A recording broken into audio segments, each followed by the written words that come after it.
Opinion. Tonight we have a special episode that I will be calling Liza's House of Monsters. Liza's We house got of Liza here monsters. again, as you can see. There's Liza. Hi, Liza. Hey. And we have Jen, and Jen is usually with us. Hi, Jen. Hi. It's lovely to see you again.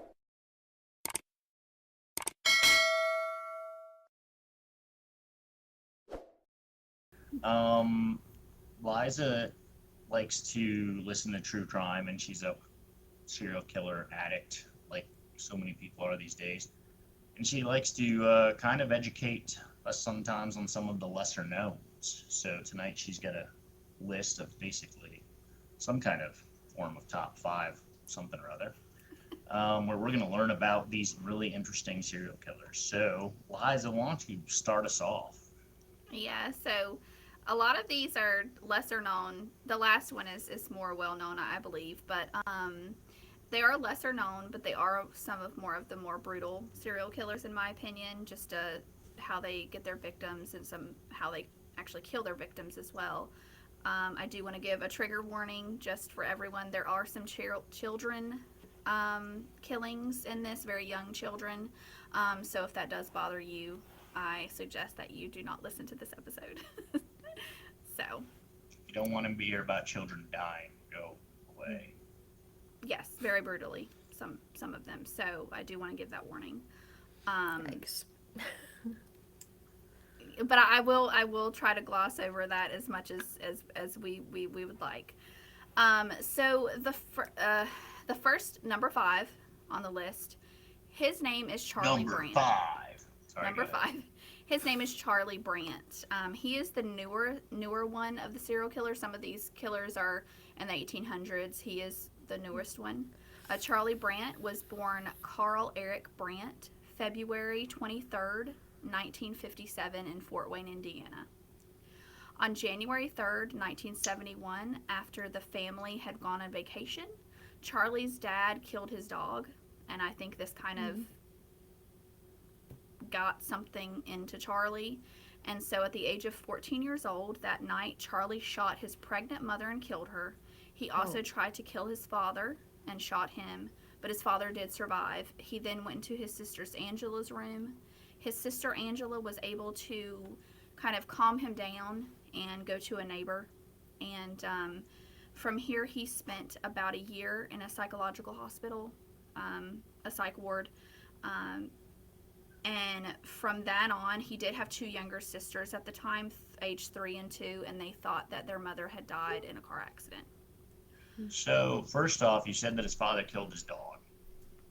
Yeah, and I Okay, think that so after like, did he vacation. kill his dog because his dog was like Old Yeller, or did he kill his dog just like viciously for No, no friggin' reason, like in there's front of him? in front of him. There's not a whole lot I could find about that, um, but I think that kind of like triggered something in him because his sister did say like as he like came to her room, he was like in this sort of trance.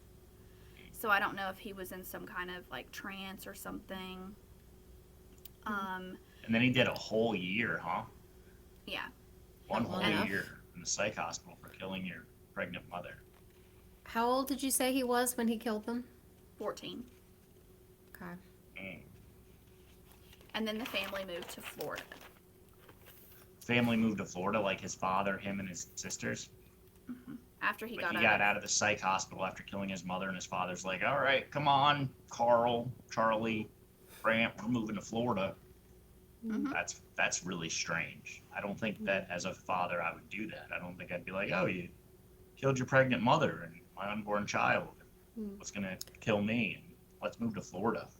One Yep. one would assume that maybe they moved to Florida because of that whole thing, Yeah. and they were trying to get to a place that nobody like knew them. That's what I would assume. I Yeah, would probably that's try what to I. get to a place where I didn't know him. Just Yeah. saying. I mean, like, you tried to kill me and you killed my pregnant wife. Like, I don't want to be around you. Like, Yeah. it's cool. Maybe I still love you. Maybe I forgive you and stuff. I don't know. Maybe. But, like, I still don't want to live with you. Just saying. Yeah. Yeah. Well, Charlie, he did like have a weird sense of humor. Like his Obviously. sister's husband Jim He said that he would like there was like one time there was they found a head in a bucket, and Charlie like that was like hilarious. That's pretty Head- funny. Whose head? It was a woman's head. What? It was someone what? that had been murdered. Just a random woman, or? It was someone that had been murdered, and You got to be getting ahead of yourself because we did not get to that yet. But yeah, the I old, am kind of getting the old ahead head of in the myself. bucket routine. And the I am. puns. But he would tell Jim like weird stuff. Like he would tell him like the biggest revenge is like cutting someone's heart out and like eating it and stuff. Like he just had like a weird sense of humor. And so Yeah. he met his wife. I'm eating your heart, Terry. bitch. Yeah. It's hilarious.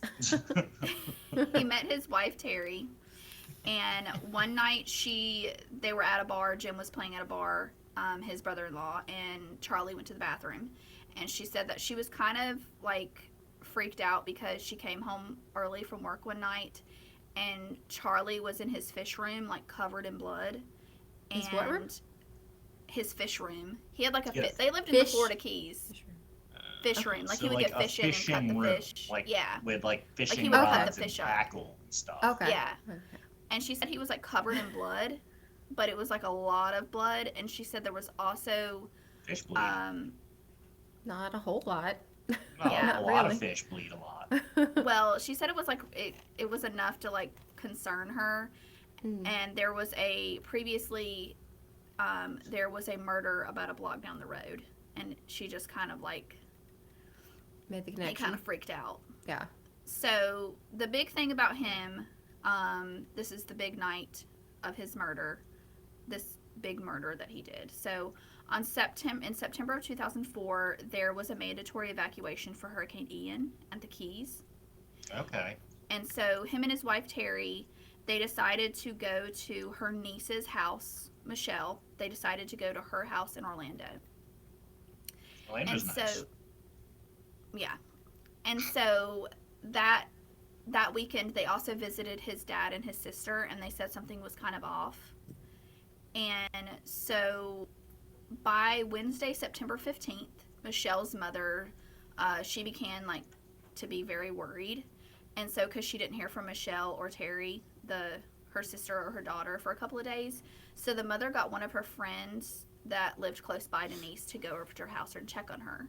So they saw Terry and Charlie's car in the driveway, and then so she couldn't really get into the house because it was locked and there was like a key situation that she couldn't figure out and stuff like that. So there was another neighbor, a man, that came over and tried to help her, and he looked in the garage and actually saw Charlie's dead body hanging up in the rafters.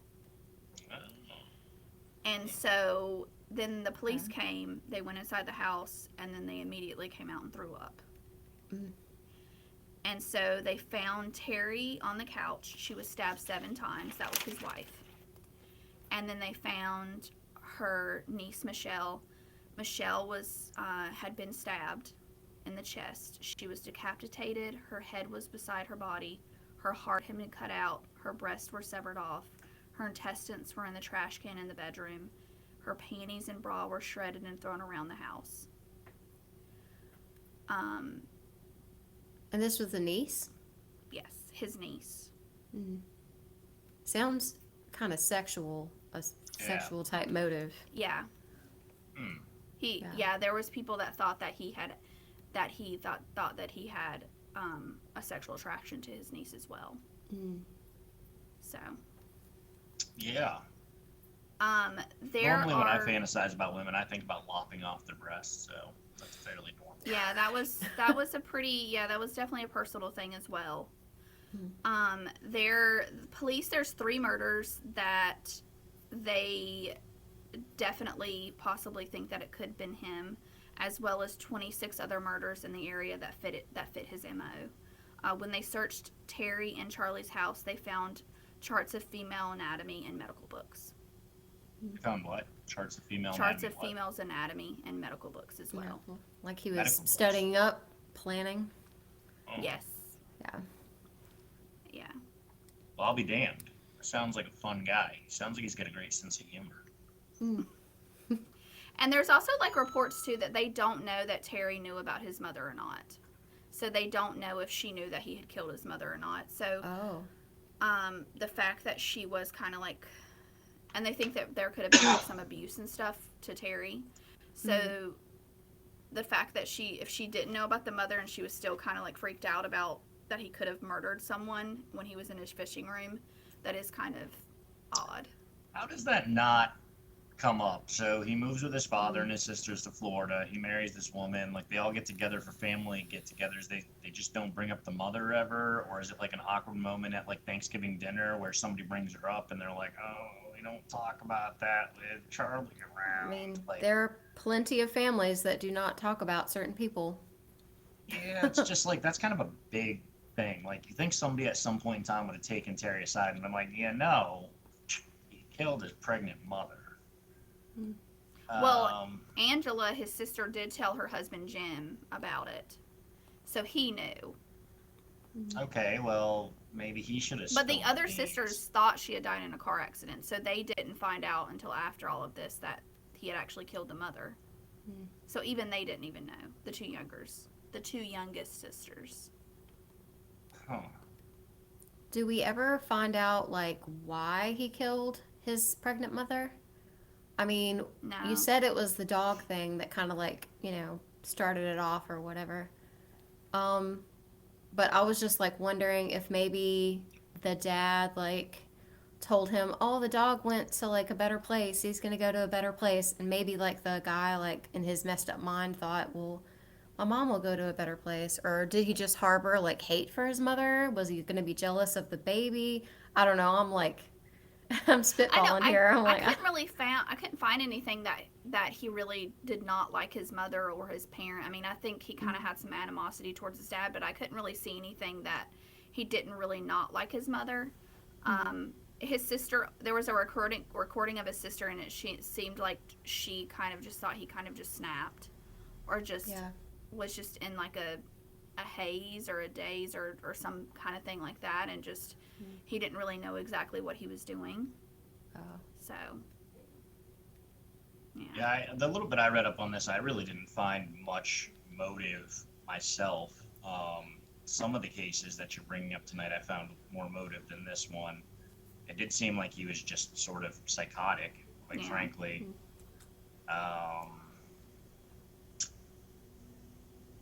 but Do yeah. we know much about his mental illness? No, I'm not completely. So I think that since he was 14 when he killed his mother. So I think that since he was like a minor and stuff, I don't think that they really went into a lot of that. Yeah. So I don't really know a lot about his mental illness. I know that there were some, like, he did seem very normal. He kept a job. He was married. He seemed like a normal guy. So I don't know if a lot of people kind of were like, oh, he had like aspects to make people think that he could have done this or something. I mean, he said like weird stuff, and he thought weird stuff was funny, but or kind of like morbid stuff was funny, but he never like it wasn't like any indication of like, I don't know, like he was going to do something like this as drastic as like mutilating his niece and stuff like that. So Yeah. it's very odd. So the father killed the dog during a hunting trip. Yeah. So that doesn't sound like the dog was like sick or anything. It sounds almost. I think it was more random. like a punishment. Yeah, it's probably one of those crazy things. I mean, that would probably trigger somebody if like you thought that your dog was killed because of something that you did. Yeah. But he also killed his parents while they were in the bathroom. His 8-month pregnant mother was taking a bath, and his father was shaving, and he used his father's gun from his dresser and shot them both. Yeah. So. Wow. More detail on that. But his father did survive, so that is interesting. That he. I don't know. If I was his father, I think I would have made different decisions, quite frankly. I think the decisions I would have had would have probably not led to more family members being murdered. I just don't really see why you would be like, hey, my psychotic son should move to Disney World with us. Well, Um, it was said that like his father didn't like believe in like mental health treatment or anything like that. I think they just Uh, kind of definitely want to just put this under the rug well, if and you they don't just kind believe of in forget about treatment, it. then like explain what the hell happened and what's going on. I mean, I don't know. That doesn't make any sense.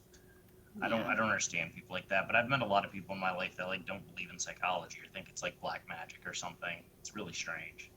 Yeah.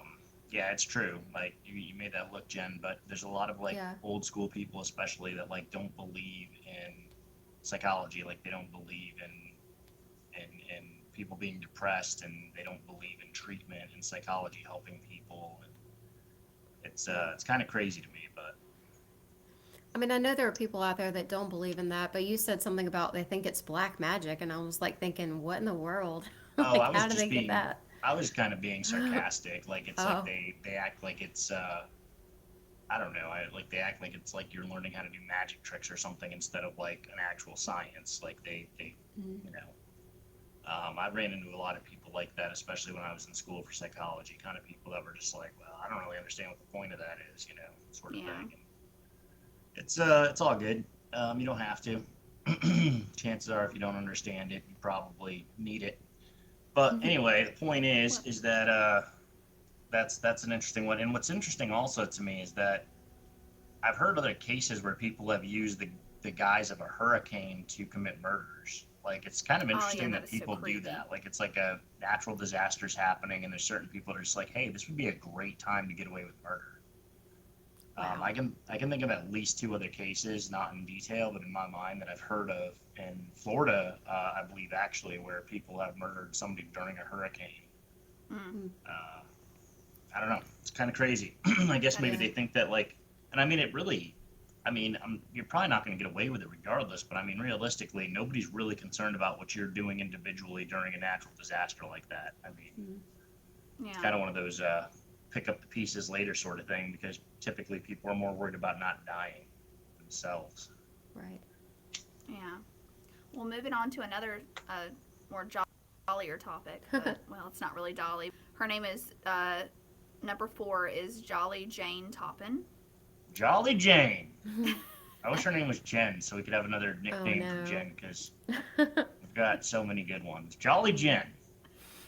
So she was particularly just disturbing, just how she would treat her victims. So Jane Toppin was a nurse. She was suspected of over 100 murders of her patients. Whoa. And she's Um, from Boston. yeah, she is from Boston. It went unnoticed Boston. for over 15 years. She was arrested in 1901. However, she was only confessed to 31. Jane was born Honora Kelly March 31st, 1854, in Boston. She was the youngest of 3 kids. Her Boston. mother died in 1859 of tuberculosis, and so that left her and her sister, and I believe her older brother, to live with her violent, drunken father. Mm. After 3 years of having the children, after the mother died, he surrendered the 2 girls to the Boston Female Asylum. And on November 1863, Anne Toppin adopted Honora and renamed her Anne. But this was actually basically an indentured servant situation. Mm. So she now had a new sister named Elizabeth Toppin, and Elizabeth was allowed to play after school, but Anne had to like basically work in the house, so she was like an indentured servant. After her adopted mother died, she kind of stayed on and kind of hung out with Elizabeth, but then I think like 10 years later, then she decided to become a nurse after her 18th birthday. I think she was older, like in her late 20s. As a nurse trainee, she would report false illnesses to prolong patient suffering, and she would also experiment on them and inject them with things, giving them higher doses. She estimates she probably killed around 12 people during this time. Mm. She would watch them die and sometimes curl into bed with them and like caress their face and like kiss them, and it gave her a Okay. sexual thrill. Oh. And these were all like older patients as well. In 1888, she got a job at Mass General, which is like a big hospital in Boston. There were Boston. unexpected deaths. around her as well. They actually fired her because they kind of like got some suspicious, and she was caught stealing and left her assigned ward. Um, Left her assigned ward without permission, and so they let her go. So in the So spring, they didn't fire her for killing people? no, they just kind of like she was like kind of she would like tell like a lot of like she would like snitch on a lot of her like fellow nurse trainees and stuff, and so Mm-hmm. they kind of like didn't really like her because but she was like jolly and happy and stuff, but then she would also like lie and like she was like very vindictive and stuff. Mm-hmm. So Jolly they Jane. kind of just decided to let her go, and they just kind of found something to let her go. And there was like some weird stuff. Like I think people kind of like felt weird around her because there was like weird deaths that happened around her, Yeah. but nobody thought like, oh, That she's she was killing actually these killing. patients. Mm-hmm. Yeah. Well, So in all fairness, it was like the 1920s, which around then, I mean, people were probably still using leeches and it was shit to. 1800s, late 1800s. So Yeah, but I'm saying she probably was. Oh yeah, late 1800s. Okay, yeah. Late 1800s. So I mean, they were probably still using leeches and shit to like suck out Yeah. yeah, flues and stuff like that. I mean, realistically, at the time, people dying around you, I mean, they were probably just like, oh well, I mean, their autopsy was literally. I don't even know what that would have consisted of if they even did that back then. I mean, I'm sure the investigation, they didn't have a lot of tools. They came to a lot of ridiculous conclusions back then. I mean, people were still being killed for witchcraft. I mean, it was a crazy time, man. well, Crazy and time. yeah, and as you'll see, like they really couldn't explain why people died. So I think that's why she got away with it for so long, is because they just really didn't know why these people died. Yeah. Oh yeah. So, and in spring of 1891, she killed her landlords that were in their 80s, Israel and Lovey Dunham. She killed Israel on May 26th, 1895, and Lovey on September 19th, 1897. And she would kind of like she's used morphine, atropine. She also would use strychnine as well to kind of poison these patients. And then this is really sad because her sister Elizabeth actually really did like her, but she was very jealous of her sister because she was married and she was like the woman of the house. And then in the summer of 1899, she went and stayed with her sister. Was like kind of sad, and so her husband Oramel asked Jane to come to Cape Cod and like hang out with Elizabeth. And so they went on a picnic to the beach and they hung out. And then she did kill her sister at the age of 70 on August 29th, 1899. Mm. On Christmas Day, she killed Mary McNeil.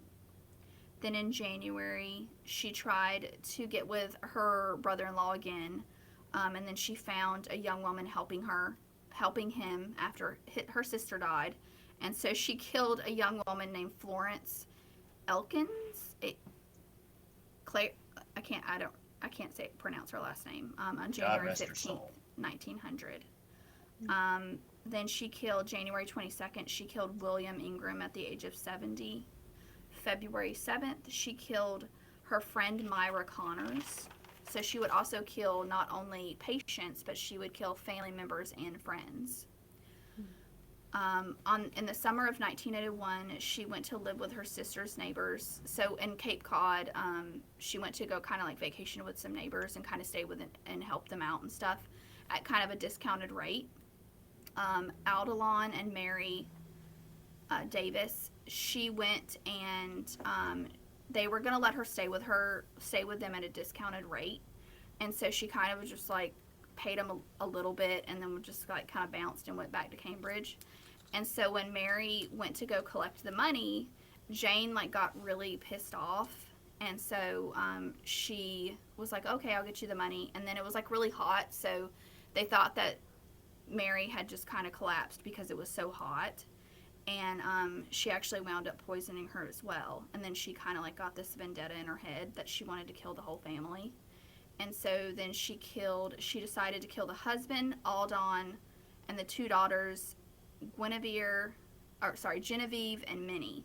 And then when she was actually killing Minnie, she actually went upstairs to Minnie's 10-year-old son and like was holding him while his mother was dying downstairs. Um, she went back to Oromel and killed his sister Edna in August, and then people started getting really suspicious. And then they Yeah. kind of put two and two Then together. then they got suspicious. Yeah. Two and And two then they- together. It's like putting 50 and 50 together. Yeah. Like, Then they put two and two together, and then they arrested her. She talked to alienists, which I believe alienists back in the day were like psychologists. alienists. Alienists. Yeah. Alienists. Yeah, I've heard of that term. I mean, there's a show or something Yeah. that's called The Alienist. The alienist. Mm-hmm. I think that's right. That's Yeah. strange. Okay. Yes. And they actually found her not guilty by reason of insanity.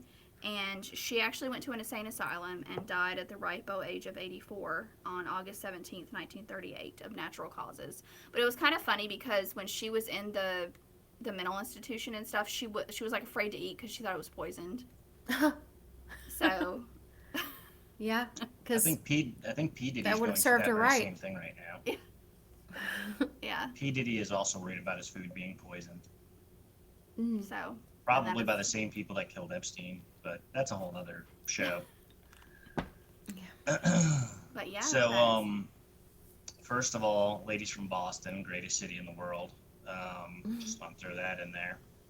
Second of all, this one I found interesting because, like, it was she was considered by a lot of people. She was considered an angel of mercy, which is kind of a term that you use with like Kevorkian and those kind of people, where you're kind of taking people out of their misery, I guess, because a lot of patients of hers were old. Well, I will say this, that I do not agree with that people call her that, because one, I can't remember who it was, but one of the people that she killed, she did kill them with strychnine. And strychnine is particularly horrific because it gives you such horrible spinal convulsions that this woman's arm actually broke in half. oh my God. So she would also like kind of bring them in and out of like consciousness. It would say that to she would kind of lay in torture bed with them and like fondle them and Yeah. sometimes possibly fondle herself, and she would get like basically get off on them dying, coming back and dying again.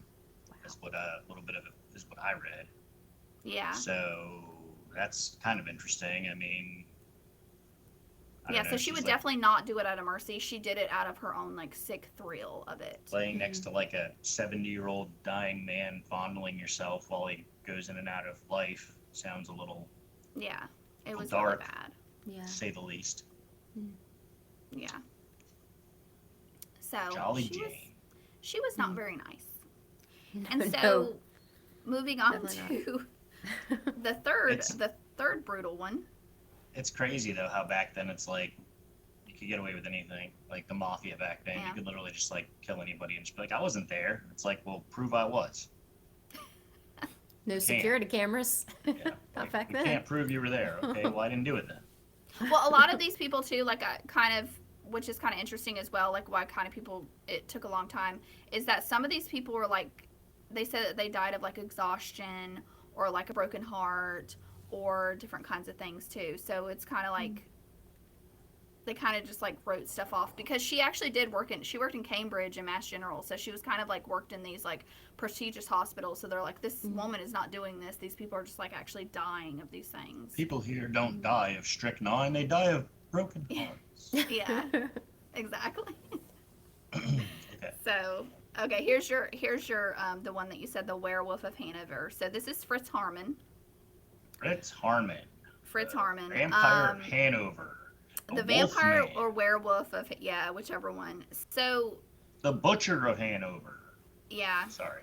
Many nicknames. This guy's many He nicknames. him and the one after this are very just violently brutal to me. So he raped and murdered 24 young boys in Hanover. So Fritz was born in 1879, the youngest of 6 kids. He was his mother's favorite. He was abused by his father because his father said that he was feminine. He quit school in 1895 to join the military. So 5 months into the military, he did pass out in training, and they said he got diagnosed with epilepsy, and he was discharged. He went back to school he went back to home. Sorry, he went back home to work with his father, and this was when he started to kind of like he would like lure young boys and like sexually assault them. And then in 1896, a victim did come forward, and he was arrested. So then he went back into the military in 1901. He collapsed again and was diagnosed with schizophrenia.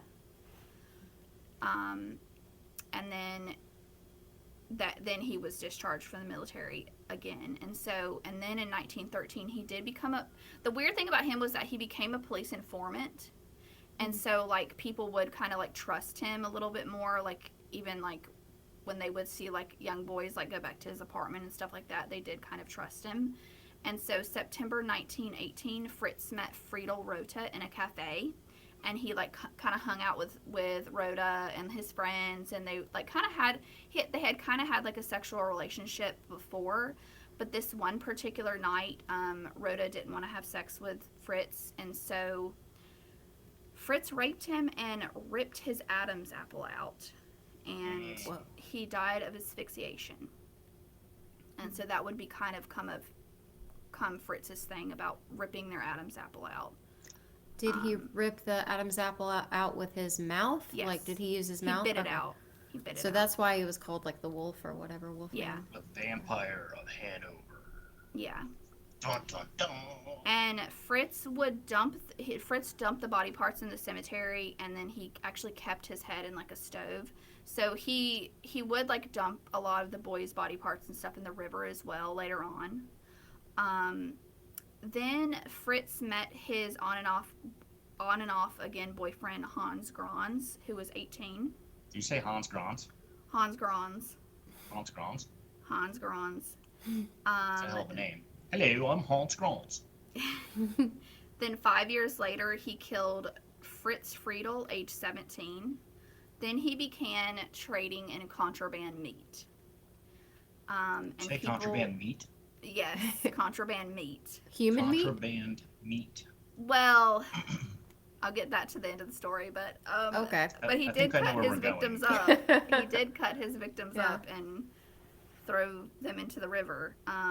So people he also had kind of like a Hitler mustache. Just saying. So people would see him leave with the meat, but they would never see him bring meat in. So they kind of like got suspicious, and some people I think kind of got sick of the meat as well. He's growing stuff in his apartment and making plant-based meats. Yeah. He was a pioneer. Ahead of his time, yeah.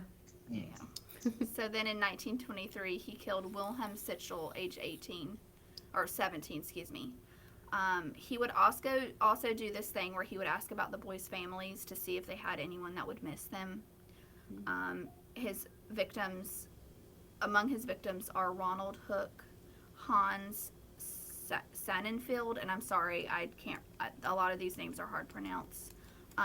Heinrich Truss, Paul Braun, Richard Grief. On October 1923, he killed Wilhelm Erner.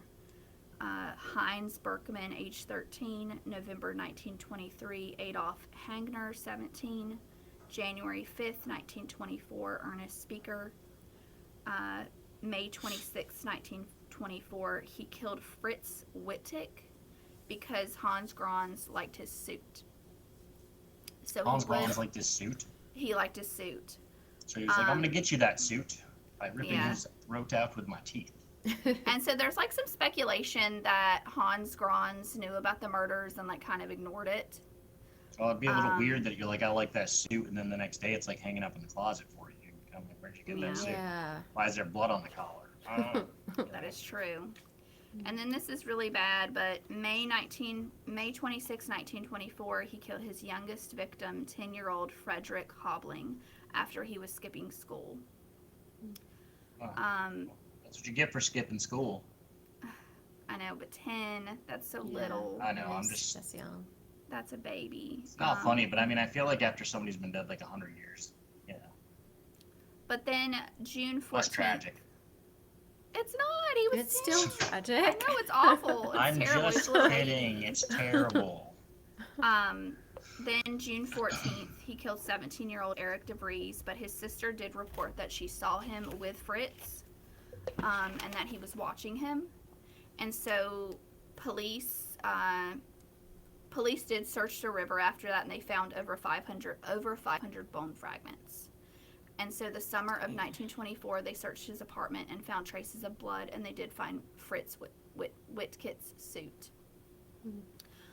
So July 1924, 45-year-old Fritz was charged with murders of 27 young boys. They tested the meat, and they said it was not human meat. So Oh, that's interesting.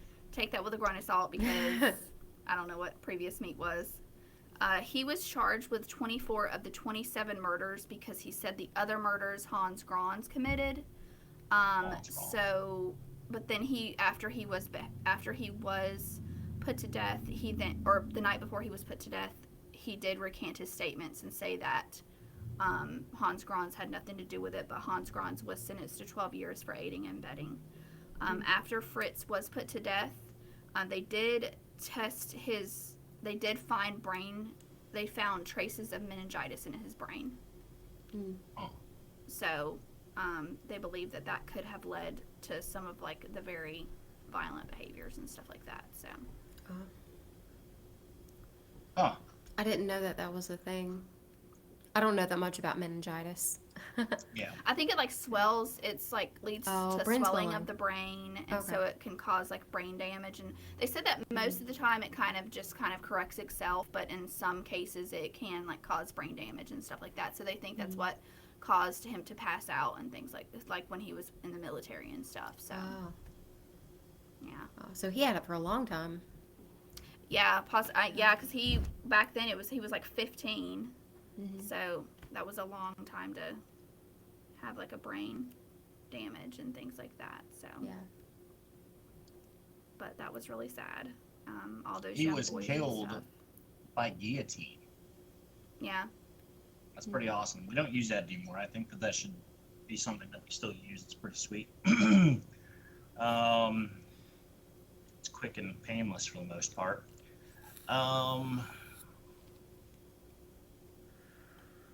but Let's yeah, see here. he was the werewolf. So he was like a grave. So he was like a grave. So he should have been robber. killed by a silver bullet. Should have been killed by Exactly. Or Yeah. a stake to the heart, Yeah. Yeah, That's vampire, but yeah. or garlic. but he was a Doesn't grave kill them, robber. right? They just don't like it. He was a grave robber, and he stole like gravestones or something like that, or Well, he robbed. stole like he had a lot of like he would steal like a lot of trophies and stuff. So he had like random like clothes and stuff. That's how he got like arrested a bunch of times and stuff too. And so he would have like just grave items that he had stolen. Whatever So, they but were that's how he buried with. became. Yeah, grave items. But that's how he became like a police informant, is because they kind of knew him from that, and they kind of trusted him a lot too. So they kind of like ignored a lot of the facts that people were like, hey, this guy like is taking boys back to his apartment and stuff, and they kind of were like, no, that's just Fritz, you know.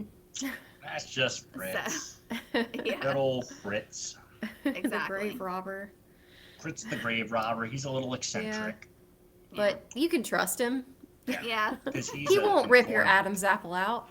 Yeah. Especially Yeah. with his teeth, because that'd be weird. Yeah. Yeah. That was I did pretty- also read about this guy that his teacher said that he was spoiled and mollycoddled as a child. And he was Yeah, 'cause actually also, unfortunately, like we see with a lot of these killers and stuff, he was molested when he was about 8 years old by one of his teachers. Yeah. He didn't talk about it all that much, but it happened. It's kind of interesting. So whenever we start talking about these serial killers and stuff, you always kind of get in. I at least think a lot about like motive and what brings people to that point. Yeah.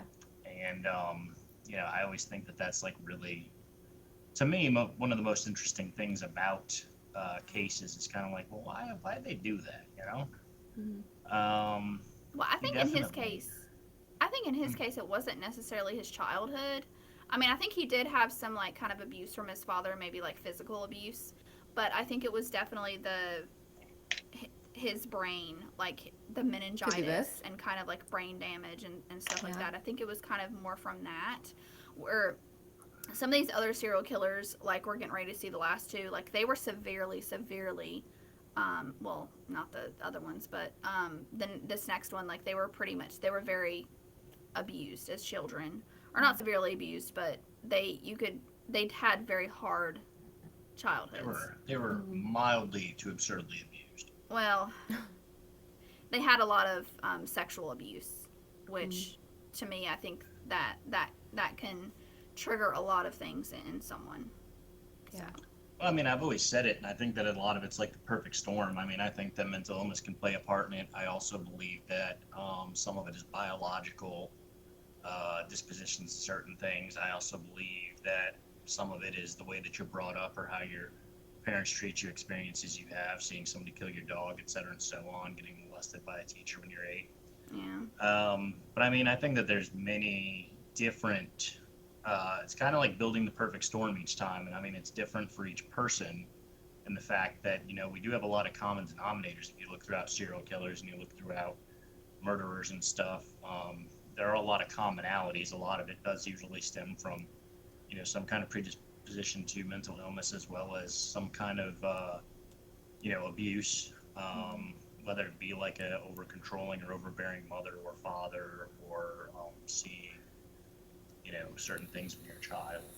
Um, I yeah, don't know. It's like each one kind of has this perfect storm that's brewed inside of them from different but somewhat similar compounds, if you will. yeah. It's very interesting. What do you And think, so, Jen? I mean, I agree. Like, yeah, Thank could you. be all of those things. Sometimes it's multiple things at once, you know? I think a lot of it has to do with like whatever it would be, the conscience. I think conscience plays a large role or lack thereof. I feel like you almost have to Mm. be like have like a personality disorder or something because like I don't lacking know. I think empathy. what keeps us all Mhm. from, or not all, but most of us from doing horrific things is the fact that A, we would feel bad and it's wrong, and B, like you don't want to get in trouble, which I would say are both connected to your conscience. Yeah, But then again, we also see a lot of these people kill themselves at the end, or like we talked about with Pazuzu. A lot of them commit suicide because honestly, I think a lot of these people don't think they'll get caught, or they can't handle things when they do get caught. like the Mhm. power is gone. Yeah, Yeah. Yeah. or they get killed in their cell like Epstein and probably P Diddy will. Anyway, Liza, Yeah. So moving on to the number two, number two. We're Peter gonna take a big Curtin. old number two right now. What do we Yep, got? he is a big old number two, Peter Curtin. Um, Peter Curtin. the Vampire of Curtain? Dusseldorf. Yeah, Peter So this Curtin. is Yeah, the Vampire of Like you're in for a Dusseldorf. hurtin'? yeah. Sorry. So the Vampire of Dusseldorf reminds me of a character from Harry Potter. Oh, he Sounds is really not a fun. character from. These What? last The two way are he kind of looks? No, just the Dusseldorf. It sounds like Oh, oh, Dumbledore or Dumbledore. Yeah. now. whatever. These last two are definitely the worst because they do have the youngest victims. Um, but Peter Curtin, the Vampire of Dusseldorf, he was pretty bad. He killed at least 9 people. I think it's also interesting to, and I'm sorry to cut you off, but before you really got into it, I think it's also interesting that he was the Dusseldorf monster, but I saw that he was described as the king of the sexual perverts. Oh. Well, I think he The was king. like I think he was kind of like described as like charismatic and stuff like that. Like he Mm. kept himself very clean and he was very, he tried to give off this appearance of, kind of like a handsome young gentleman. Oh. He's a Um, pretty handsome guy. I'm looking at a picture of yeah, him right now. He's not a bad looking guy. yeah. And so some of his victims were attacked, and then a lot of them did survive. And later on, they only came forward because when he got caught, he actually told the police. He was like, "I attacked this person at this time," and he like described them. And then they like came to the person and they were like, "Did this happen to you?" And they were like, Yeah, actually, that did happen to me. Like, I was hitting the What didn't you hammer, say? hitting the head of the They tell hammer. him. Yeah, because Whoa, so he like you don't remembered. say. This guy actually did almost kill me and Yeah. brutally molest me, but I just didn't cross my mind to say Well, anything about it. he would So like now, hit them. He would like hit them with a hammer, or he would like like stab them, or just like hammer. random stuff. so But once Peter, again, The hammer. Jen, you weren't here for that serial killer episode, but in the last one, there's an ongoing theme with the Hammer? hammers. I Yeah. was, yeah, I remember. Yeah, the Yeah. hammers. It's I always, know. it's a, I don't know what it is with the hammers, man. yeah, I It's mean, it's like I'm gonna like stop barbed wire. trusting handymen and stuff. Like anybody with a hammer, I'm not looking at. but It's like the wrong turn barbed wire. Yeah, Keeps coming up. exactly. There's a large thing with Exactly. the Yeah. But Peter was born in Germany, so he's a German one. In 1883, he was the oldest of 13 kids. He was beaten by his father, and his father actually forced him to watch him rape his sisters and mother. So That's pleasant. yeah, and he was physically abusive to Peter as well. And so when he was 9, he actually, this is alleged, they don't know this for sure, but he said that when he was 9, he committed his first murders, which him and his Allegedly. 2 friends were out in a boat. And he actually pushed the 2 younger boys over, and one drowned, and he actually held the other one's head in the water and watched him die. Allegedly. Yeah, so they were like in a raft and stuff. So they don't know if that one was true or not. But he said this was his first murder. He actually learned how to kill from. This is gross. I hate this. He actually learned how to kill from a dog catcher who would actually kill and rape dogs. Wait, what? Rape dogs. Rape dogs? Yes. Is that what you said? Yes. Wow. While they would both laugh maniacally. More guys with a sense of humor. Yes. So and this was when there's like this story about he killed this swan, like cut its head off and heard the gushing blood, and he found that he loved that sound, and he actually ejaculated from the sound of gushing blood, which is very gross. Like instantly? Like he heard it was like, ugh. I think so. Wow. Yeah. He was. Have some self-control, buddy. Damn. Yeah. So his first confirmed murder was May 25th, 1913. 10-year-old Christine Klein. He stabbed her. I don't really want to go into the whole thing, but he stabbed her. He went back later and just enjoyed the chaos of the police and everybody just running around, and just kind of like savored in it. So he went back to the scene of the crime. Yeah, because he actually went to her house and she was sleeping in her bed, and he actually killed her in her bed. So, And I'm going to assume you didn't want to say it, but something sexual went on too. yes. Yeah. So, if Liza's not going to get into it, I will a little bit because that's kind of why we're here, to discuss these things a little bit. And I'm going to try to talk about this very delicately because I'm a very delicate person when it comes to these things, as you all know. So, he went into her bedroom. It says here that she was 9. He went into her bedroom and he slashed her twice across the throat with a pocket knife. He ejaculated as he heard the blood dripping from her wounds onto the floor by her bed and on his hand. Yes. Later, then after that he went and drank at a tavern. Yeah. So that's the kind of guy this is. And so. Good that they specifically mentioned his hand. Like, I don't know, that's almost strange, but I didn't write it, so. Yeah. He ejaculated all over the floor and into his hand. Moving on. He married his wife, Augusta, in 1921.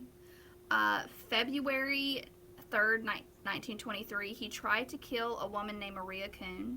He stabbed her 24 times with scissors, but she did get away. Damn, 24 times with scissors? So is that like 48 times? Yeah, that was. That's crazy because if they were open, that's 48 times. Unless it was 12 times, then it'd be 24 because there's two It was blades on a probably scissor. closed. But even if the scissors were closed, though, like scissors typically are a pretty thick when you put those blades together. Like you Yeah. can stab 24 times with that thick Especially of a blade. especially really old scissors, which is what I'm assuming since it was what, the 20s you said? Yeah, Yeah. I mean, those are like 1923. shears practically from what I've Yeah. seen. You know, Yeah, I like think they're big, 24 metal. like big times. sears. Yeah. Yeah. Unless they were really dull and he was like more like kind of, Huh? That could have been. I don't know, maybe not going deep, but that just Yeah. seems wild to me. That's a lot of, yeah, that just seems like a lot of wounds, a lot of blood. Yep. And then February 9th, 1929, he killed 8-year-old Rosa Olinger. He stabbed her 13 times and then once in the temple, and then he drank her blood. He actually killed a man February 12th, 1929, Raldolph Shear. He stabbed him 26 times. August 14th. I'm looking at the scissors. Yeah. It says scissors used by Peter Curtin in many of his murders, attempted murders. These scissors are sick looking. Like these look like, Yeah. I mean, they're really crazy looking big scissors. Yeah. And then August 14th, 1929, Maria Hahn. He tried to kill 26-year-old Gertrude at 2 p.m. in the afternoon. So he was very very bold with this. Yeah. But she survived as well. This is also a not very great one. August 23rd, 1929, he went to a fair. He found 14-year-old Louise Lyson and 5-year-old Gertrude Heimker. He asked Louise to go get him cigarettes, and then that's when he took Gertrude and sawed her throat open, and then Louise came back, and then he almost decapitated Louise as well. And then we had Ida Romner. He caved her head in with a hammer. Elizabeth Doran. He hit her 5 times with a hammer. And then last we have 5-year-old Gertrude Algerman. He stabbed her over 50 times with the scissors. Jeez. He tried to kill a woman named Maria Brudock. She came into the station, and she asked a guy like where a hostel was, and he was like kind of like leading her in like a wrong direction, and then Peter Curtin came in and he was like, "Is he bothering you?" And she was like, "Yeah." So he was like, "Well, I'll take you to my apartment." So he like tried to like say like he was a good guy, and then he like took her back to his apartment and raped her, but then he let her go because the guy had seen him with her, and so he thought that she wouldn't remember where he lived, but then she was like talking to her friend, and she was like, "This guy did this," and her friend was like, "That sounds like the vampire of Dusseldorf," and so she was like, "Okay," and so she went to the police, and then that's when he confessed to his wife Augusta, and he actually got the death penalty. And when he was beheaded, he asked if he would have been able to hear the blood gushing from the wound, because that would be the pleasure to end all pleasures. God. And that's Wow. Peter Curtin. He went out like a champ. He was like, "Man, am I gonna get off at my own death? 'Cause that would be cool." He also had a Hitler stash, and I think that was a very big thing in Germany. You know, you see a lot of these Hitler stashes, and I think that they like, I don't know, maybe it was like really going to become a thing, and then Hitler had it, and they were like, "This isn't as cool as we wanted it to be." Because a lot of them had that shit. Yeah, this guy's pretty rough. Sounds like he's really bad at stabbing people with scissors too. Just saying, because those scissors. I mean, I feel like I'm gonna stop talking, but I just feel like he's bad at it. Well, like, he did have a lot of victims that got away, but And how did that not get? How did you not get caught though, with people constantly getting away from you with scissor wounds? I don't know. the other thing that's like funny though is like I love how on a lot of these cases they're like, oh, they presumed that he killed this many people, but he only admitted to this many people. Like you said about Jolly Jane and whatnot. It's like if you can admit to 31, why would you not Yeah, admit might to as well. 100? Like why would you not be like, oh, it Well, wasn't 31, it was Mm, 100? What do you think? Like they're gonna be like, whoa, mm. whoa, there was more. Like you're gonna spend more Yeah, life sentences. You're double gonna be death sentence. yeah, we're gonna sentence you to a worse death. Mm, well, I think sometimes too, in their own weird ways, there are certain deaths that they keep to themselves or that they're mm. ashamed of, or just certain deaths that they Oh, don't really want to talk about that they did, or mm, murders, not deaths. There's certain murders that are like, because serial killers have also can have like weird codes and morals too. mm. So it's um like I think there's a lot of like speculation on different cases and stuff too. Like I think there was like an adult murderer that had actually killed a child, and they knew he had killed a child, but he would never admit to it. I think I Mm. remember a case like that. So I think there's just certain morals that some serial killers do have, that there's just certain murders that they just don't want to talk about, or they just Mm. don't want to admit, or they don't, or maybe they just don't feel like they're that bad. Like they just haven't Mm. killed that many people, or matter of fact they just have killed this many people, they just forget and lose track of how many people they've actually killed, Mm. or they just forget Yeah. about 'Cause there's murders. so many. Yeah. Well, it seemed like he went to town in 1929. Um, I wish I could remember that case. I know what you're talking about because there was, who was that? There was Yeah, the I don't murderer. There remember. was the murderer, and then they kept being like, and then whenever they brought up the kid, he'd like flip out and be like, "I don't Yeah. want to talk Mm. about this," but he'd have no Yeah. problem talking about everything else Mm. that he did. Yeah. It's like Um, he suddenly had a conscience when it came to kids. Yeah. yeah, it was kind of strange. But I guess to each their own. I mean, I'd be more embarrassed about stabbing somebody 24 times with scissors and not killing them, but You know, the more I think about the scissors thing, the more I'm thinking, I mean, first of all, it's really not that good of a weapon.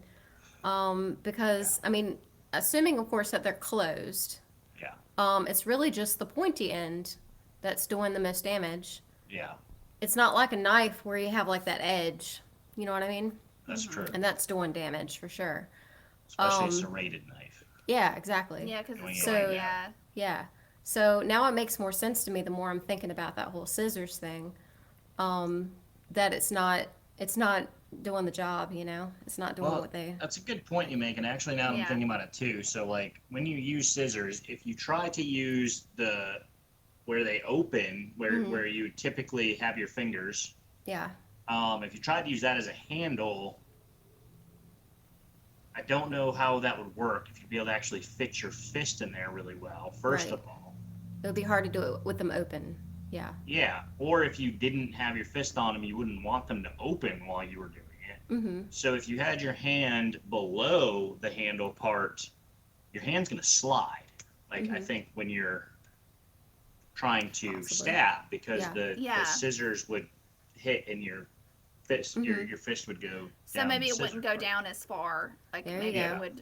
it would Yeah. just, maybe he just stabbed him, like there was just like a little bit poking out. Mhm. I It's think I not. It's think not. It's not a great weapon. I think a hammer's a better choice than scissors.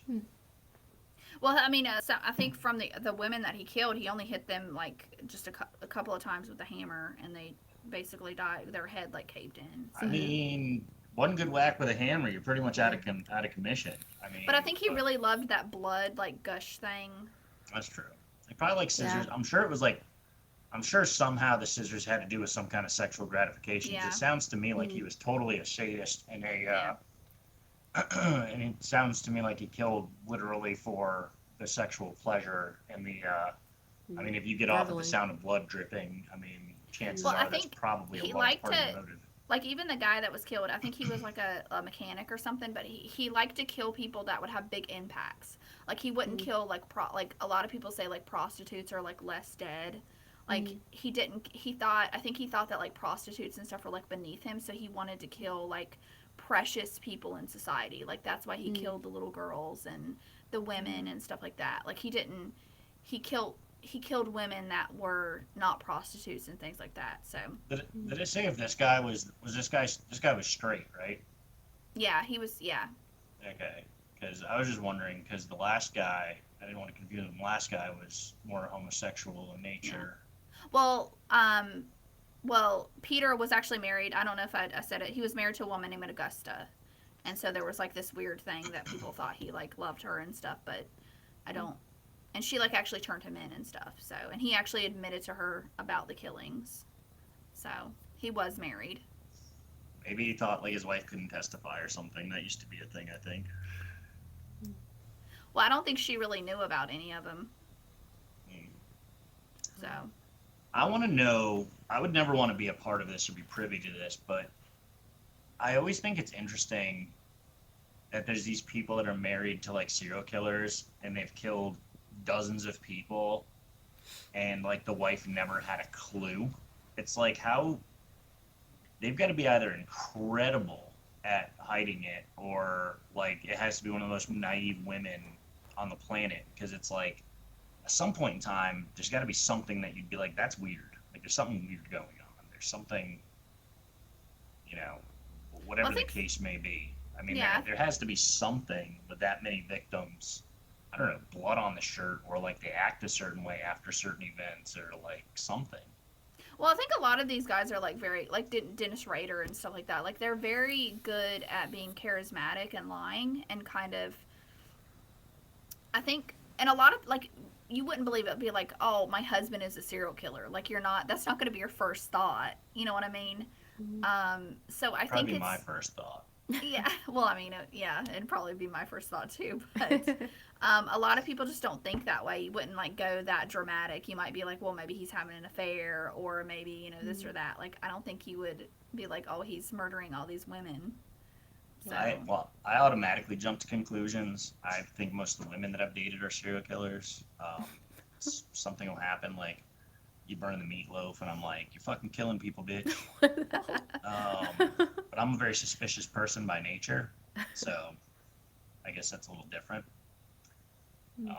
Jen, do you Yeah. think you've ever dated a serial killer? No, I don't think so. I've dated some guys that had some weird tendencies, but I don't think that they were actually serial killers.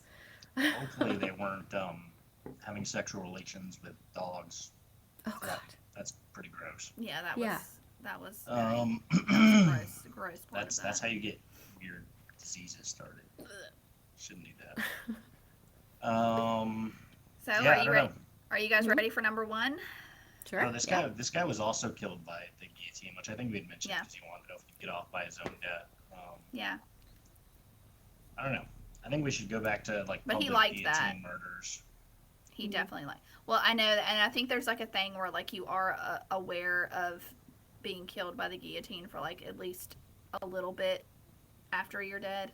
Well, I've heard stories of like people blinking after, like their heads blinking, or like stuff like that. That just could be a reflex thing. Yeah, twitching reflexes. But I mean, I've also heard though that your brain does take Yeah. however many seconds to die after it doesn't have oxygen. So I mean, it is possible that you could be beheaded and like look up and see your own body. Not that it matters; you can't tell anybody about it, but Yeah. you could be thinking about it for a That second. would be the last thing you would think of. Yeah, you'd be like, "That's my body." Yeah. And you're gone. That is very bad. All right, so the last one is Fred and Rose West. Fred and Rose West. Fred West sounds like he'd be a like a old cowboy kind of guy. No, Hey, he here goes is a Fred West. gross wannabe. He is a gross wannabe. He is He's the a least gross attractive one? of the men that we've talked about He tonight. is very ugh. He's a pretty strange looking dude. Yeah, he is not attractive. His wife wasn't much better. No, no. And fun fact. Well, I'll save the fun fact for at the end. I But love they fun facts. Please make sure that you talk about it. okay. Jen is also a fun fact lover. Sometimes Jen and I just discuss fun facts. Yeah. So they For raped fun. and murdered at least 11 people, including their own children. Now, you said they, as in both of them? Both. Yes.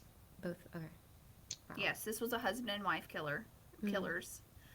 So glad They they found each other.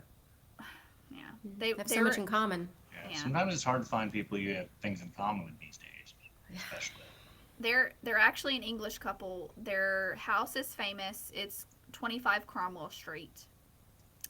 So That does because sound. this is where a lot Why of is the that familiar. killings took famous? That place. sounds. Why? I've heard of Why? that. What is that? Why does that sound It- familiar? It's where they committed a lot of the murders. They must have put it in a movie or a show or something because that sounds really familiar to me. Yeah, That me too. name of that. Yeah. Fred was born in 1941. His father raised cows. He was the second of 6 kids. Fred father and what? his father raised cows. Oh, not cows. not I raped thought you them. said- Okay. I thought Well, you said he also raped cows as well. I thought you said his God. father raised Yeah. hell. No, I was like, And I I was like, heard he- raped cows. So this is an interesting thing his because father raised hell. he was sexually abused, but he thoroughly enjoyed it. His brother John and his father and him raped his sister. He lost his virginity to his mother at the age of 12, and he even impregnated his sister as well. Man, I'm gonna have to edit the crap out of this show.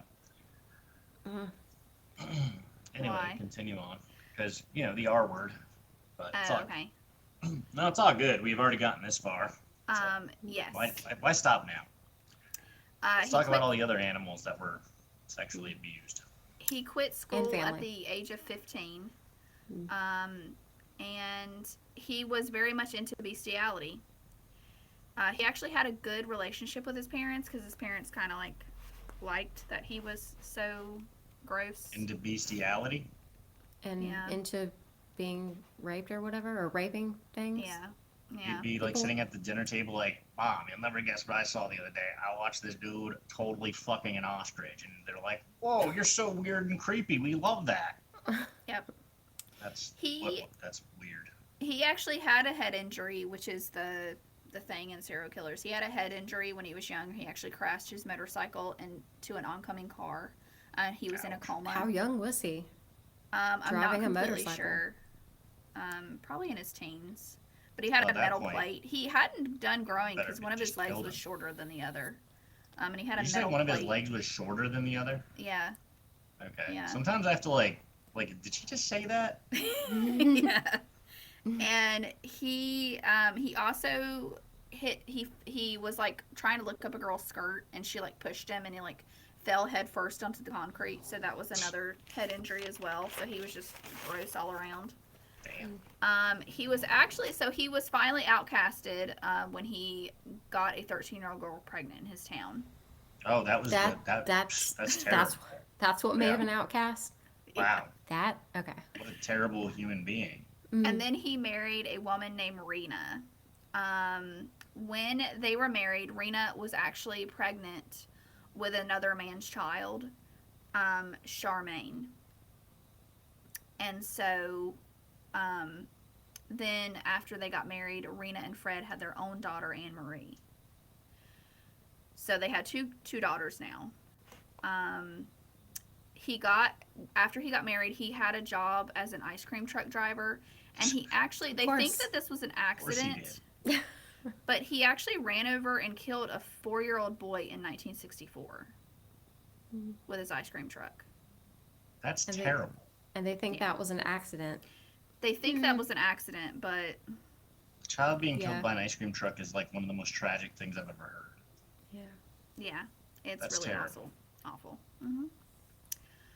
So they decided to leave town, and so they took their nanny along with a friend named Anne McFall, and he got a job at a slaughterhouse. Of course he did.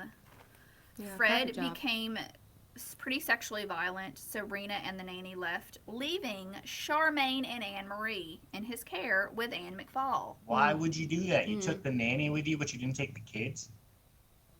The nanny and the kids go together. Yep. That's the stupidest thing I've ever heard. And but he left- yeah. this guy is sexually violent, so let me leave my daughters there? Yep. What kind of crazy crack was she smoking? And then he actually, so Anne McFall was the friend, and he got her pregnant when she was 16, and but then like she kind of like wanted to be like his whatever, and in 1966 he murdered Anne and his 8-month-old baby, or sorry, eight, sorry, the baby, she was 8 months pregnant. Sorry, he didn't kill the 8-month-old baby. She was 8 months pregnant, and he cut the baby out of the womb, but she was 8 months pregnant, Mm. and he I'm cut the not baby sure if out that of the made it womb. any better or worse. Like that, Yeah, pretty solid across the line is awful. yeah. And his MO and all of the murders after, he would cut their fingers, toes, and kneecaps off.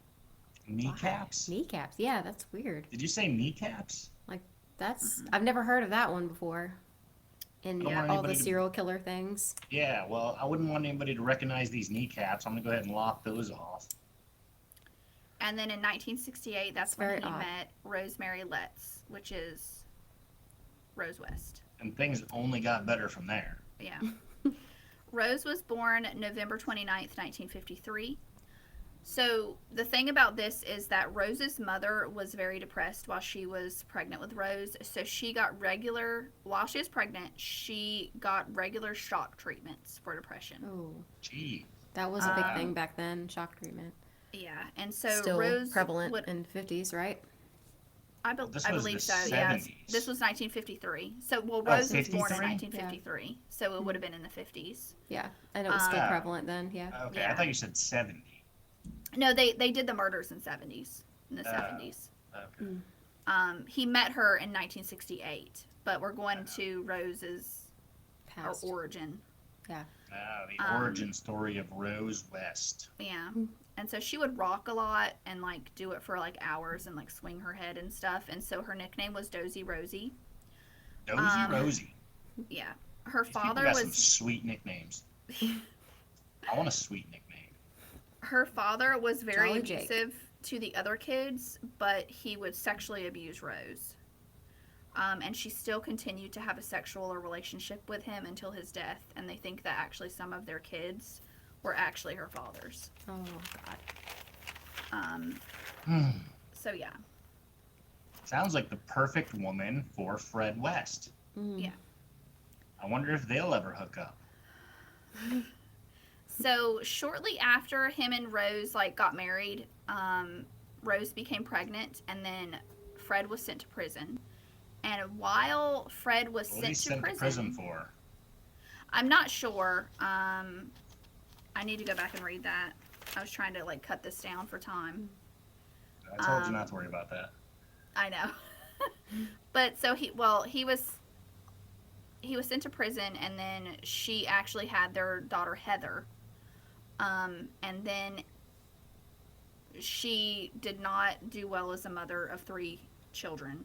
And so her and Charmaine, which is Rena's child from another relationship from Fred, the previous wife, she actually killed Charmaine in 1971, 8-year-old Charmaine. And then when Fred got back home from prison, he buried the little girl and removed her fingers and kneecaps in the floorboards.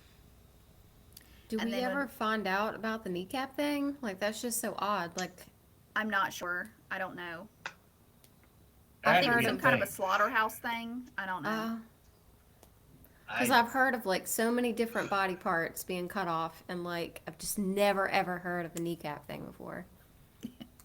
Yeah. It's just very odd. Elbows, kneecaps, shoulders, those would all be new to me.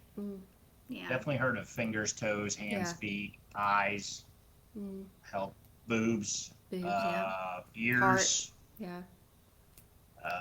Yeah, never the The good old kneecaps. elbows, knees, and Yeah. knees and toes. But so now Rena came to look for her kids, and when she came to look for them, he actually killed Rena as well. And then this is when they moved to 25 Cromwell Street. Fred actually in the basement of the house, he created a torture chamber so that he could torture and R word people. I mean, why And stop now? they actually, their first victim to try this new thing out was their 8-year-old daughter, Anne Marie. Jesus. Oh my god. And yes, and that was very bad. So the things Yeah, that it they did sounds to her. pretty rough. Yes. So on November 1972, Caroline Owen, 17 years old, she moved in as their nanny. And Knew what? Nanny? moved in as their nanny. Yeah. They still had kids at this point? It sounds to me like Oh, they had a lot of running kids. out. They had kids up to this point, like all the time. Like they had, Oodles I of think, kids. yeah. I they had did a lot of read kids. that shortly after giving birth to the second child, Rose became a prostitute. Yes, she was And a that prostitute. Fred actually was, He if liked anything, watching. he would actually suggest other places for her to go find clients and things like that. So Mhm. I'm sure that was a Well, that great is time. why the nanny actually left Caroline Owens, because it like there was like a red light, like the children knew not to go in mommy's room when it was like the red light, and so she was actually, getting banged the by nanny, strangers. yeah, Money. so the nanny actually left. This But was then before like OnlyFans, so they didn't have a lot of options. Yeah. But then they found Caroline at a bus stop later, and then they were like, "Hey, you know what? We won't be gross anymore, and like, you know, come back." We're gonna stop being Yeah. gross. Just come back. And then so she was like, "Okay." So she got in the car, and then She Fred said like, okay. Okay. well, she got back in Yeah. the car, Oh. and Fred was like, Wait, you're gonna gross stop being again. gross? Well, that's Yeah. cool. I'll come Then they back. got in the car and Fred what was gross again? Yeah, he like came on to her again, and so she was like, You and so liar. He, like, You said you were going to stop being gross. You said you'd stop being gross. And look at this. I got in the car and you're being gross. yeah. And then he repeatedly hit her in the head until she passed out. When she With woke a hammer? up, no, in the fist, with the fist, with like the- actually in the hit fist. her. Yes, in the fist, with his fist. And when she woke up, Yeah. her hands were tied, her mouth was covered in packing tape, and she was taken back to the house where she was tortured for 12 hours. They beat her and sexually abused her like severely. They sexually abused their victims severely. Then they let her go. Her mother saw her bruises, and then They told let her go? Mhm. They killed their own children, but they let the nanny go after they're gross? Mhm. She should have followed her gut. And so then her mother saw her bruises, so she made her go to the police. And they actually were found guilty of this, but Caroline was too afraid to testify, so they were only forced to pay $50 each. What? And so then that's when they realized that they needed to kill their victims. Pay $50 each? Wow. And There's so some sickos out there that would be happy to throw 50s at people if they could get away with that kind of crap. And so a Holy lot of their shit. what's so like really creepy about them is like a lot of their MO would be like the packing tape thing, like the masks. And so later on, they actually found some victims with packing tape completely around their heads and only like a straw to breathe out of. And while they would torture them severely. And so yeah, they would use hammers, knives, and screwdrivers. So they would use Hammers. all kinds of things. So then they filled up the basement full of bodies and just poured concrete over it and made it a bedroom for their kids. What? Made it a bedroom for their kids? What? Wow. Oh my god. That's And intense. then, yeah, the known victims are Caroline Cooper, 1973, Lucy Partington, Teresa Seatingler, Sherry Hubert. She was found completely with her head completely covered in packing tape and only a straw to breathe. Juanita Marianne Motts, 1975. Shirley Ann Robinson. She was a prostitute as well. Fred actually got her pregnant, and she wanted to replace Rose. And he also buried her and the baby as well. Dismembered her and the baby as well. So there was 2 of his own born children that he killed. Allison Chambers in 1975. And then the house is full. There's actually a highway in England that they think where a lot of bodies are buried as well, but there's a highway, so they can't really dig up the highway. They were, Haunted highway. yes. There's also properties that he lived at that his son actually claims that he was that are bodies are buried as well. Um, in 1986, their daughter Heather told a friend about their abuse, and then they actually killed her as well. Their own daughter, Heather. Um, then after Heather was murdered, then that's when they were finally caught, and they went to the house and they found all the bodies and things like that. Fred actually is a little bitch, and he killed himself. Um, and He then asphyxiated himself. How ironic. and but yeah, January 1st, 1995. Rose is actually still alive. She was charged with 10 murders and was given life in prison. So that's the fun fact, is that Rose is actually still alive to this day. Wow. It's got to be pretty old, though.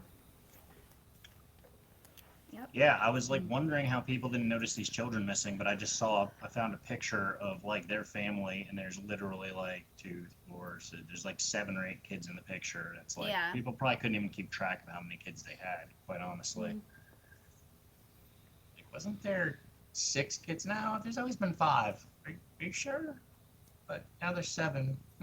I mean, they could just make up a story like, oh, they're staying with their grandpa. I don't know, their Well, other he family actually member. he would actually like scare the kids, because he would say like, if you don't do this or you say something, like, you're gonna end up like Heather. Like, he would actually Yeah. he would use it as a scare tactic as well. Mm, So I believe it. Wow. yeah, they're pretty disgusting. Yeah. Yeah, they are pretty gross. And I believe that, so Myra Hindley, she was another child serial killer. I believe that her and Rose actually had a relationship as well in prison, which is gross. So A lot of gross stuff. Yeah, that was definitely one of the more gross stories.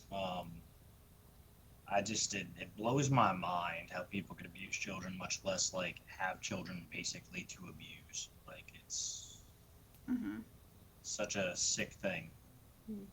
Yeah, and I heard that so I know that Anne Marie did actually write a book about the abuse, and I haven't read it, but I've heard people that have read it, and they said that it's one of the most horrific things that they've ever heard that she had to go through. So I believe Yeah. it. Wow. Huh. What's your thoughts on this, Jen?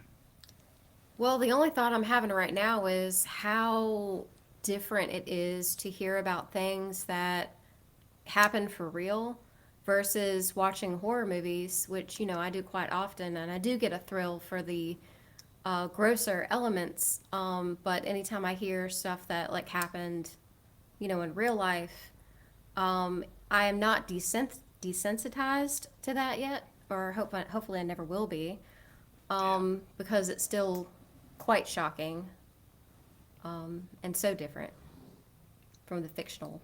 Yeah, that's an Horrors. interesting point you bring up, the fact that like we literally have a show based around horror, which I love horror. We're all big horror junkies here, and that's why we talk about a lot of stuff. But it's so interesting that the like response, like my inner or like visceral response to these things is, wow, these people are disgusting. This is terrible. This is tragic. This is awful. There's 100 words I could use to describe this. Yeah. And then yet, after this, I'm probably going to go inside and find me a movie on Tubi that's, probably not similar, but, in the same ballpark, just for pure entertainment. Mhm.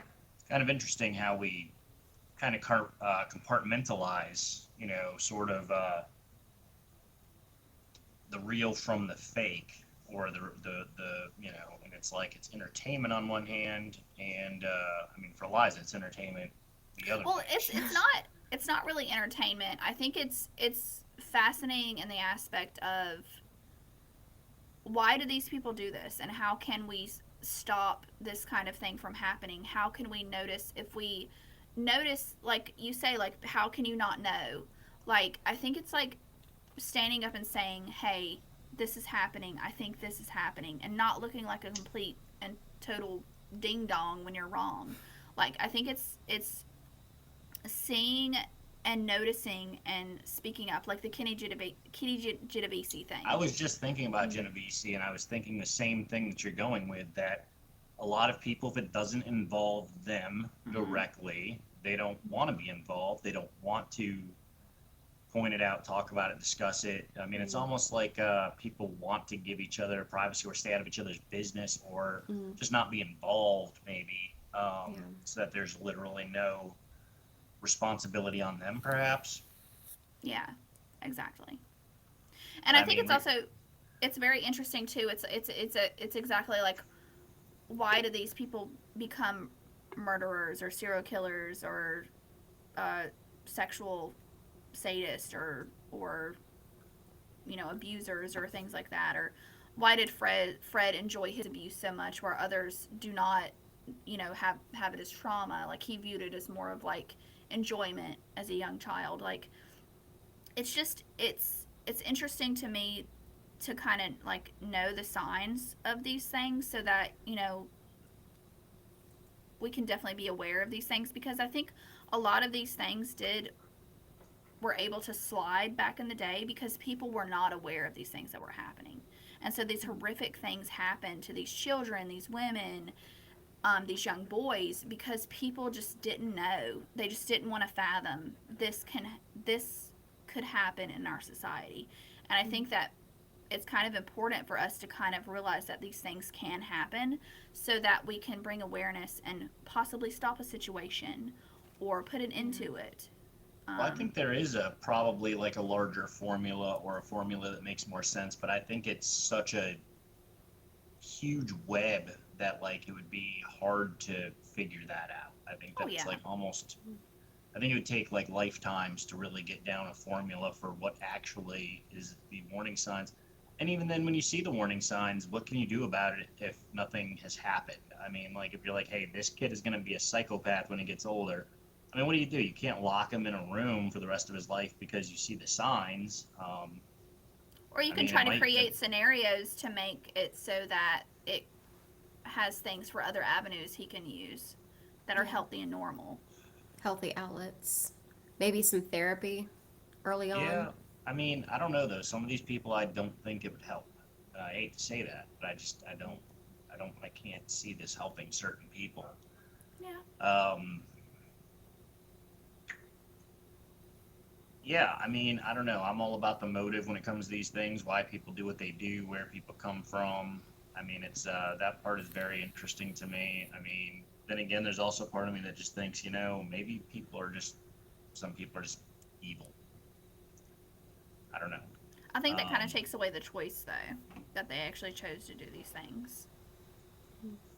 yeah, that's a good point as well. I had a thought I was going to go with there, and then I kind of lost it. But yeah, it's kind of crazy. I don't understand what's going on with people. I like, and I mean, of course, like I don't think it. I wouldn't want to understand it, but it's like the bestiality thing. Like I can't understand how that is something that people would partake in or enjoy. Yeah.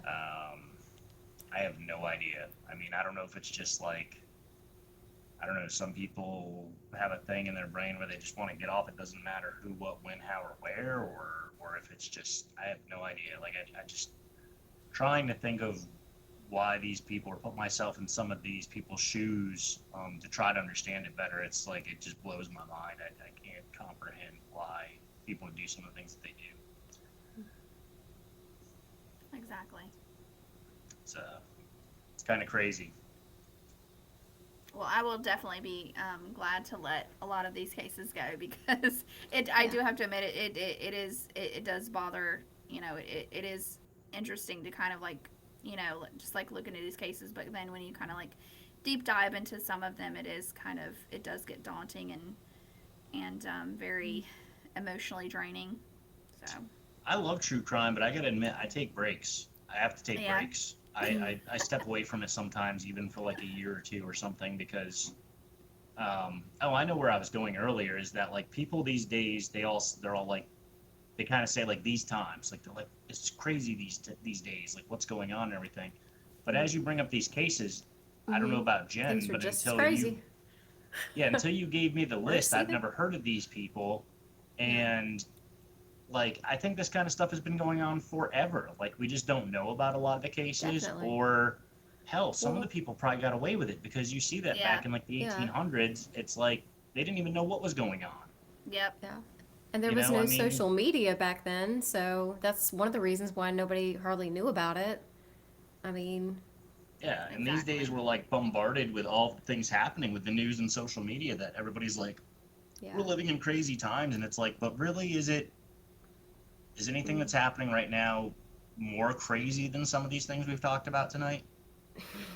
I mean, maybe just as crazy. I mean, I hear about recent cases all the time that could probably match some of the parts of these stories, but I mean, hell, back then people kind of had free reign. I mean, there wasn't Mm.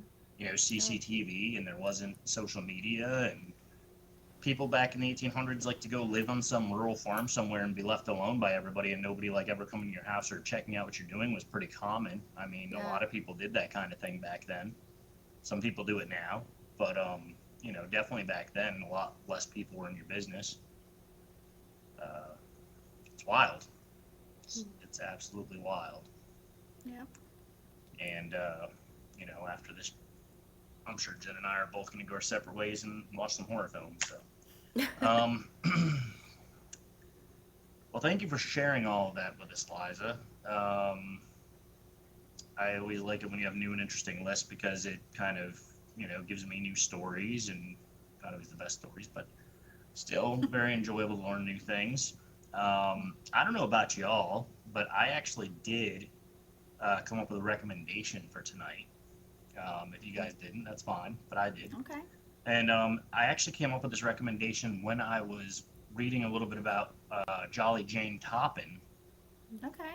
And if you watch this movie, you'll kind of understand where I'm coming from, that it's similar in some natures to that story.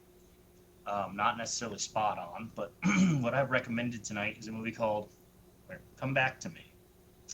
Oh. And Not if you seen guys it. haven't seen Come Back to Me, it's a very, very interesting movie. Um, I enjoyed it a lot, and I don't want to give anything away, but there is not ghostly or anything like that, but there's a little bit of like a supernatural factor to it, which normally I shy away from, but I think this one was very well done, very well explained, and Hmm. it's a super, super cool movie. Mm. The ending is phenomenal. I think it was very well written. I enjoyed it a lot. It's called Come Back to Me. I think you guys should check it out if you haven't.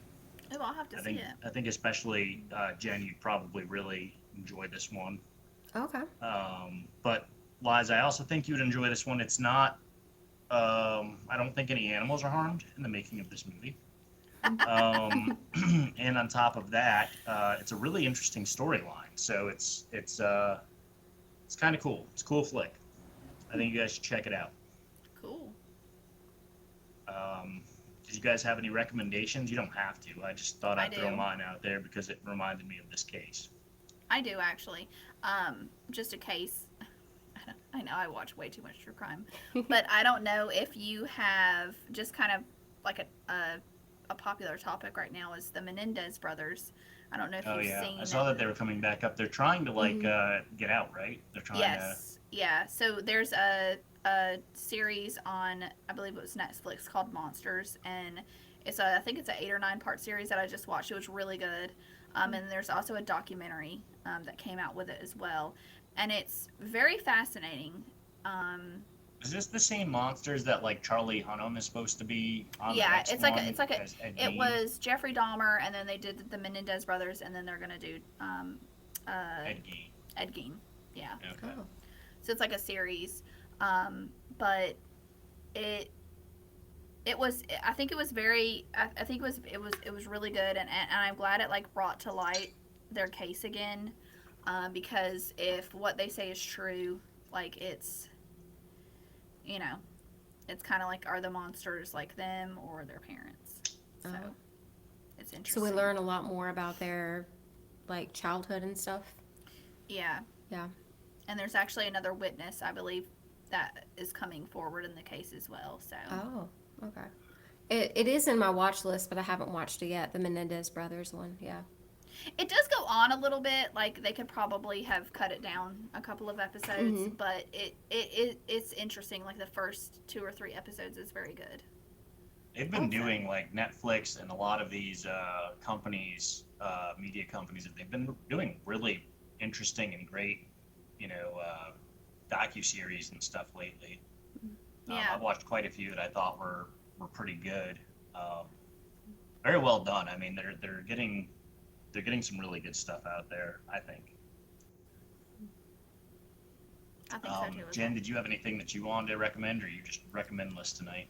I mean, I didn't really have one prepared, but the last horror movie I watched was, I wouldn't say it was the best movie. I We only didn't want to hear care. about the best, Jen. Yeah, So shut up. I didn't I'm just care kidding. very much for the ending. But the first half of it was pretty good. It's called Strange Darling. Okay. I don't know if either one of you have seen that yet. But I was a bit disappointed at the end. Yeah, Okay.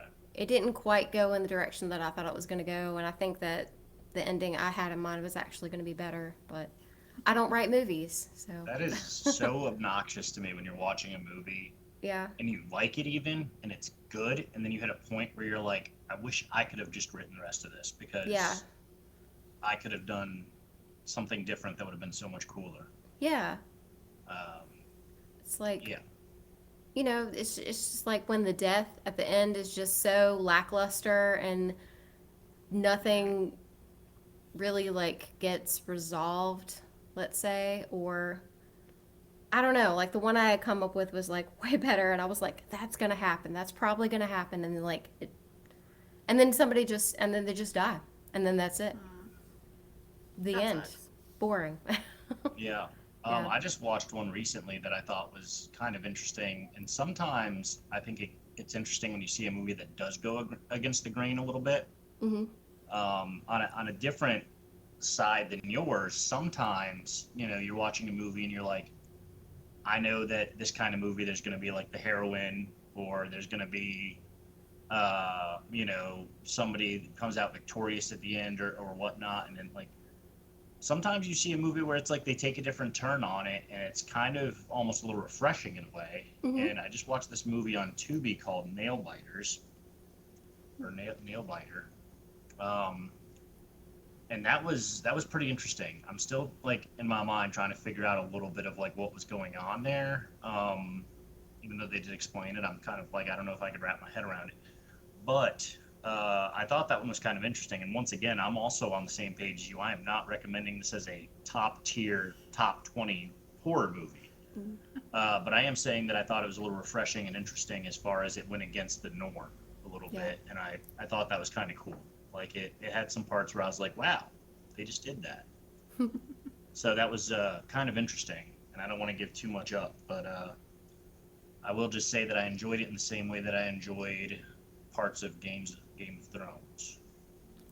Okay. Parts of Games of So, Thrones. well, yeah, That's not that good. it had anything to do with that time period or had anything to do with anything medieval or anything like that, but I mean, Hmm. just kind of a little bit of, sort of Yeah. how they play out some of the main characters and stuff like that. Gotcha. That's all I'm going to say. That's all I'm going to say. You make your own conclusions. Yeah, exactly. So if Awesome. you're sitting around and you don't have anything better to do, go ahead and check out Nailbiter. But I do recommend to everybody out there come back to me. That is a great movie. It's a slept on movie. That's the thing is Yeah, I haven't I heard feel of like it. I find a lot of these horror movies that I think are brilliant, that are so cool and so interesting, and it's like they get kind of slept on somewhere along the way. That's like the movie The Caller. I don't know if you guys have ever seen The Caller, Oh yeah. Not. and that one is like slept on too. I think I made Liza watch that Yeah, you once. did. But the Caller is like a fantastic movie, and it's like slept on. There's like all these movies that they're I don't know why they're not more mainstream, why they're not more discussed or recommended or people talk about it. Well, sometimes it's probably marketing, like they don't have enough funds for that, or maybe there's not like a big name star in it, or it couldn't come out in the right time, or there's like thousands of different reasons.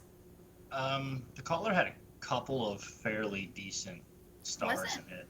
yeah, Yeah. wasn't Ethan Hawke in that? No, Oh. that wasn't Ethan Hawke.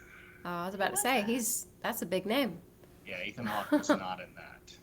But it would have been great if he was. Because I do like Ethan Hawke. So, with that being said, what we have coming up for you next week is we are going to be discussing creepy Halloween stuff. Hopefully, we'll have some fun things kind of lined up for that. Um, I think at some point in time we'll be doing a discussion on horror movies and their connection, or the connection vice versa, of video games and horror movies.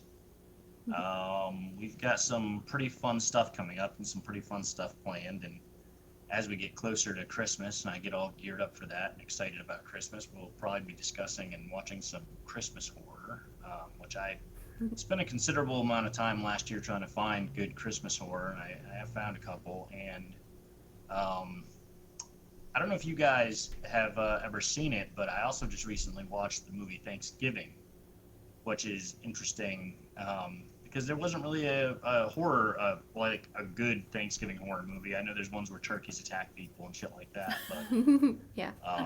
like a decent movie about Thanksgiving. And I think it's kind of cool because I'm one of those people where every year, St. Patrick's Day, I go through my leprechauns, rewatch all of those around St. Patrick's Day. I watch and it might not be horror, but we all have our traditions, Christmas Vacation on Christmas, and of course we've all got our favorite Halloween movies, which we're going to discuss next week. But I love a good holiday movie, good holiday horror movie especially. Super fun. So hopefully we'll be discussing some of those coming up. And anyway, I appreciate you all for being here. Do you guys have any final thoughts? Nope. All right, well, in that Thanks case, until we see you again, sweet dreams.